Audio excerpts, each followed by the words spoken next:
હાલની જીઓપોલિટિકલ પરિસ્થિતિમાં પણ કેન્દ્ર સરકાર દ્વારા ભારતમાં તેમજ ખાસ કરીને ગુજરાત રાજ્યમાં પણ પેટ્રોલ અને ડીઝલનો પૂરતો જથ્થો ઉપલબ્ધ કરાવવામાં આવેલ છે. પૂરતો બફર સ્ટોક પણ ઉપલબ્ધ કરાવવામાં આવેલ છે. કોઈ પણ પ્રકારનો બાદ પેટ્રોલ કે ડીઝલ ઉપર મૂકવામાં આવેલો નથી અને એ પ્રથમ દિવસથી જ પૂરતા પ્રમાણમાં ઉપલબ્ધ છે. તેથી રાજ્ય સરકાર વતી મારી નાગરિકોને નમ્ર અપીલ છે કે કોઈ પણ અફવા પર ધ્યાન આપ્યા વગર જે આટલી સારી વિતરણની વ્યવસ્થા ગોઠવવામાં આવેલી છે એને કોઈ પણ પ્રકારનું આડખીલી ના આવે અને પેટ્રોલ પંપની બહાર કોઈ પણ પ્રકારની લાઈન કે એવું કરીને પોતાને અથવા તો તમારા ફેલો સિટીઝનને કોઈ પણ રીતે અડચણરૂપ ન થાઓ. પેટ્રોલ અને ડીઝલના જથ્થામાં કોઈ પણ બાદ નથી અને પૂરતો જથ્થો ઉપલબ્ધ છે. એમાં કોઈ કિંમતમાં પણ કોઈ પ્રકારનો કંઈ પણ ફેરફાર કરવામાં આવેલો નથી અને ભવિષ્યમાં પણ નજીકના ભવિષ્યમાં પણ એવું કોઈ ફેરફાર કરવાની સંભાવના નથી. જેથી કોઈ પણ અફવા પર ધ્યાન આપ્યા વગર જે ઓથેન્ટિક માહિતી આપને આપવામાં આવે છે તે મુજબ ગભરાયા વગર કોઈ પણ ચિંતા વગર પેટ્રોલ અને ડીઝલ માટે તમારા માટે પૂરતો જથ્થો ઉપલબ્ધ કરાવવામાં આવેલો છે. ગુજરાત રાજ્યના માન્ય મુખ્યમંત્રીશ્રી દ્વારા પણ આ બાબત આપને કહેવામાં આવેલી છે. તેથી આપ સર્વેને નમ્ર અપીલ છે કે આ બાબતે કોઈ પણ ચિંતા કરશો નહીં, કોઈ પણ લાઈન લગાડશો નહીં અને જે સોશિયલ મીડિયા છે અને મીડિયાના મિત્રોને પણ ખાસ વિનંતી છે કે આવી કોઈ પણ અનઓથોરાઇઝ માહિતી જો આપના ધ્યાને આવે તો એને અમારી સાથે ક્રોસ ચેક કર્યા વગર કોઈ પણ એને સોશિયલ મીડિયામાં મહેરબાની કરીને ફોરવર્ડ કરશો નહીં.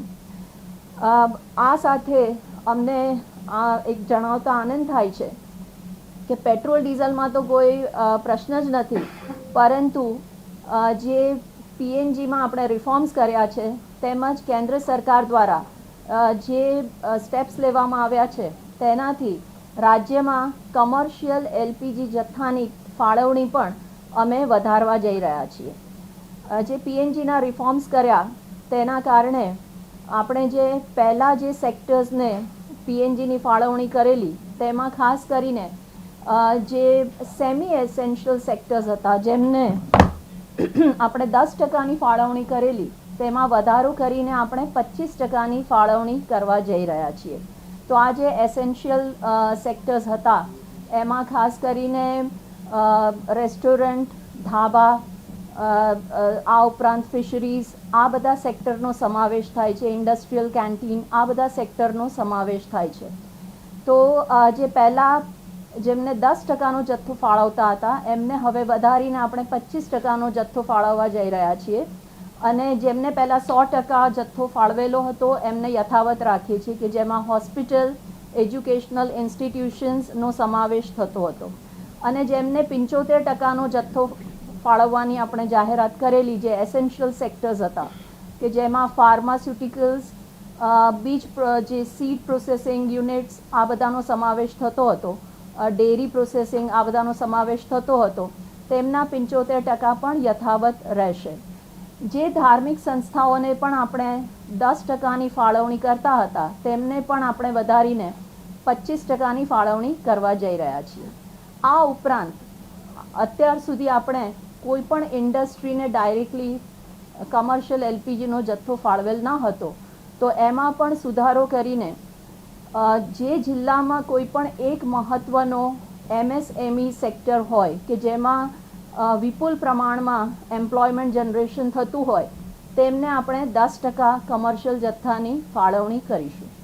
અને આ સૂચના મુજબ જિલ્લા પુરવઠા સમિતિ જે કલેક્ટરશ્રીની અધ્યક્ષતામાં જેની રચના થયેલ છે અને ઓઇલ માર્કેટિંગ કંપની એ બંને ઉપલબ્ધ પરિસ્થિતિને ધ્યાને લઈને, જરૂરિયાતને ધ્યાને લઈને એક્ઝેક્ટ ફાળવણીનો એ નિર્ણય કરશે.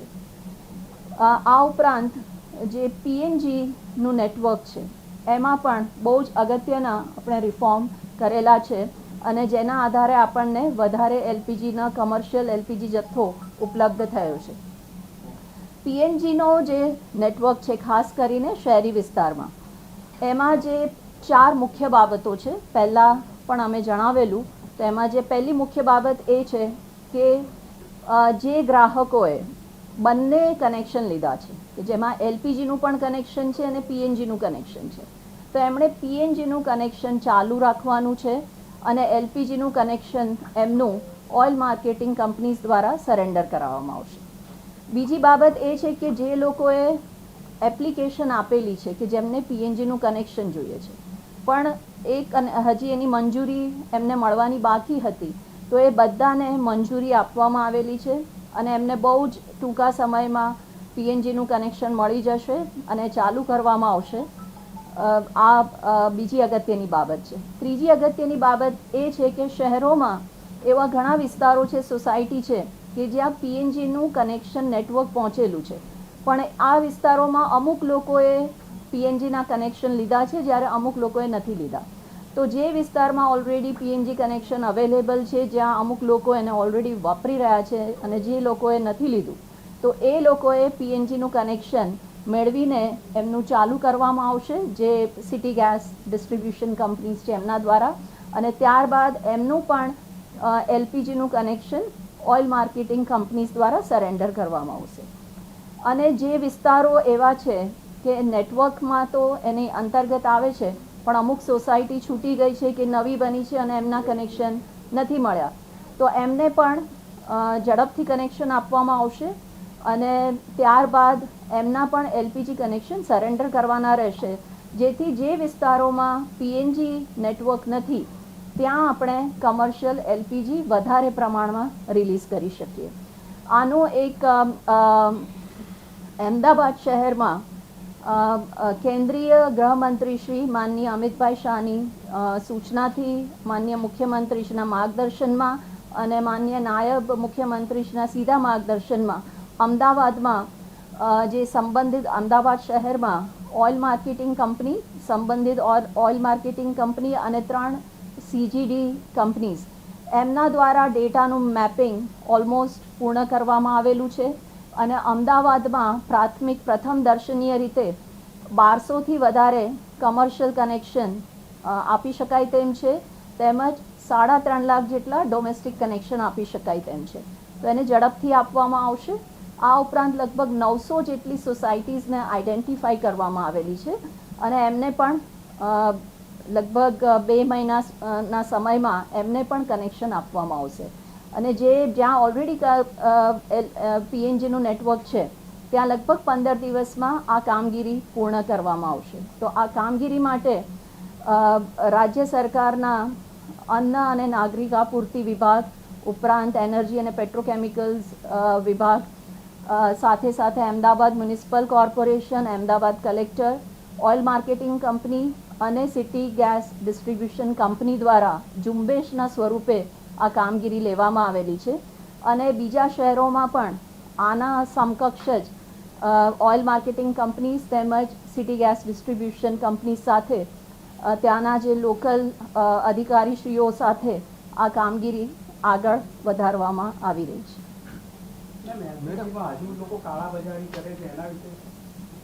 એના વિશે અમારી ટીમ સતત ફિલ્ડમાં કાર્યરત છે અને એવો કોઈ પણ પ્રસંગ ધ્યાને આવશે તો એના ઉપર સખત કાર્યવાહી કરવામાં આવશે. એવી કાર્યવાહી અમારી ટીમ દ્વારા કરવામાં આવી પણ છે અને ચાલુ રહેશે. તો બધાને જ વિનંતી છે કે આવું કોઈ પણ જગ્યાએ ડાયવર્ઝન કોઈ પણ કરે નહીં, કોઈ પણ એમાં એની કિંમતથી વધારે કિંમત વસૂલવાનો કોઈ પ્રયત્ન કરે નહીં કે ખોટી માહિતીનો પ્રચાર, ખોટી માહિતીનો પ્રચાર પ્રસાર થાય એવી કોઈ પ્રવૃત્તિ કરે નહીં, નહીંતર આ બાબતે ખૂબ કડક કાર્યવાહી કરવામાં આવશે. મેડમ, રાજ્યમાં છેલ્લા 2 દિવસથી કેટલા પંપો બંધ હશે કે લોકોને હાલાકી પડી રહી છે? પેટ્રોલ પંપનું કહેવું એવું છે કે ટેકનિકલ ખામી છે અથવા તો તેમની પાસે સ્ટોક નથી અવેલેબલ છે, તો ત્યાં આગળ સ્ટોક સમયસર પહોંચે? કેટલા પેટ્રોલ પંપ બંધ છે અને ક્યાં સુધી ચાલુ થશે? બધી જ જગ્યાએ સ્ટોક સમયસર પહોંચેલો છે.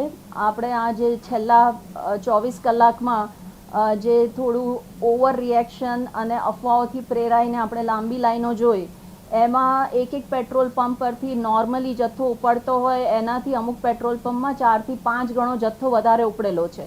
તેમ છતાં મોટા ભાગના પેટ્રોલ પંપ ચાલુ છે, કાર્યરત છે અને એમને જથ્થો સમયસર મળી રહ્યો છે. એમનો બફર સ્ટોક પણ એમને સમયસર મળી રહ્યો છે. એટલે એવું કોઈ ટેકનિકલ પ્રશ્ન પણ નથી કે બીજો કોઈ પ્રશ્ન નથી અને બધું જ વ્યવસ્થા યથાવત ચાલી રહી છે. ગુજરાત રાજ્યમાં પણ યથાવત ચાલી રહી છે અને આપણે જોઈ રહ્યા છીએ ભારતના બીજા રાજ્યોમાં પણ યથાવત ચાલી રહી છે. તેથી અહીંયા કોઈ પણ કન્સર્નની પરિસ્થિતિ નથી અને કોઈએ પેનિક થવાની જરૂર નથી. Thank you. મેડમ, ખાસ કરીને જે પેટ્રોલ ને બાઇક છે તેની અંદર અત્યારે પેટ્રોલ આપવા માટે એવું કંઈ નથી.